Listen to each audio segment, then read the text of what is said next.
Mr. President, I assume my time is up. I will thank you, Mr. President. Senator Foote.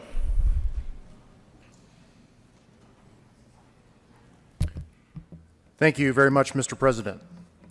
And colleagues, I first wanted to start off and thank the body for the debate that we've had on House Bill 1177, both in committee, which I was fortunate enough to chair here in the Senate, and then also on the floor. I have come very quickly to appreciate the rules of decorum in the legislature and this body, both written and unwritten, particularly when comparing it to hearing how other legislative bodies have gone about their business in not quite so favorable of a way, in my opinion. A couple of weeks ago, while I was driving down to work here, I listened in on a congressional hearing. I realize that makes me not normal, but I was listening. And I was so put off by what I was hearing. The members of that body were treating it like it was a forum for personal insults against each other, just to try to make points against each other, trying to get on the television if they could. And it so offended me that even though, again, not being normal, I listened to these things, I had to turn it off. And it made me, again, be very happy that we don't have those kinds of norms here. So criticisms that I have about this debate are not directed towards anybody in this body. I have been disappointed, though, by what we hear from some groups on the outside about this bill, and what I consider to be, at the very least, exaggerations about this bill. And also, again, from some on the outside of this building, attempts to threaten and bully us legislators into their position. I learned from a very young age that the only way to defeat a bully is to stand up to the bully. And I also would stand up with my Democratic colleague from Colorado Springs in calling that out, which he did during the second readings debate. But that's not the only reason that I'm supporting House Bill 1177. I'm supporting it because it's good policy, because it's going to save lives in this state. Some of those communications that have come in to myself, and I suspect many of you, have thrown around the accusation very lightly that those of us that are supporting this bill are doing it in violation of the Constitution and our oath that we've taken to uphold the Constitution. And I can tell you my personal experience is that I've taken an oath to the Constitution and to uphold the Constitution, both federal and Colorado, no less than 8 times during my career. Never as a member of the military, like some of my colleagues here in this body, but as a former prosecutor and as a legislator, and have spent 15 years working within the confines of the Colorado and federal Constitution to do a job. And I can tell you that my education and my experience brings me to the conclusion that House Bill 1177 is in fact constitutional. It is not a violation of the Second Amendment, for reasons that I stated and others have during second reading debates. It provides due process. In fact, it establishes due process in this matter. If you want other examples, again, my Democratic colleague from Colorado Springs mentioned one, the temporary protection order statute. Take a look at Title 19, Article 3, the child protection statute, whereby it allows courts to enter an order where children are separated from their families, either temporarily or permanently. I can't think of a more difficult situation than that. And you look through Title 19, Article 3, and you see it doesn't exactly parallel what we have in this bill. It sets out its own procedures that are unique because taking away children from their families is different than taking away property. But the burden of proof on the party attempting to separate children from families, the clear and convincing evidence standard is the same as it is in House Bill 1177 for a 364-day extreme risk protection order. It's the same. Taking away children and taking away firearms, property, are the same in this instance for the burden of proof.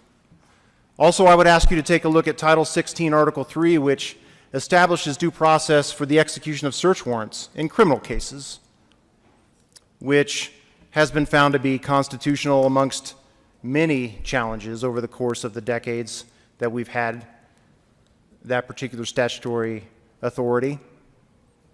And it's based upon probable cause, a lower standard than what we have for the burden of proof for a temporary extreme risk protection order, probable cause. And search warrants in this state are executed every single day. In fact, I'd be willing to bet there's probably one being executed at this moment somewhere around this state. I personally have signed off on hundreds of search warrants during my former prosecutor career. The due process for both taking children away and for searching and seizing property is created in statute. The extreme risk protection order due process is also created in statute. And I believe when the inevitable challenge occurs in court, it will be upheld as such. I also believe that this bill will be used, if it becomes law, in a narrow way and not very often. You know, it's been mentioned before in this debate that we aren't the first state to adopt this if it is adopted. More than a dozen states have had this type of law in the books for quite some time, at least some of them for quite some time, even as long as 20 years. So we have experience, we have data. And when you take a look at the data of those that have kept it in the states that have it, how often this is used, and extrapolate it to Colorado's population, you get somewhere between 50 and 75 times a year. Out of 5.5-ish million Coloradans. So it's not used that often, and I don't think it lends itself to the exaggerated claims of the neighbor or somebody else that's going to have some kind of a grudge that just suddenly will be able to march into court and use it just because they want to. It's not easy to get an extreme risk protection order. And if our data follows the other states, it won't be used that often either. But when it is used, it will be used in a way to protect and save lives.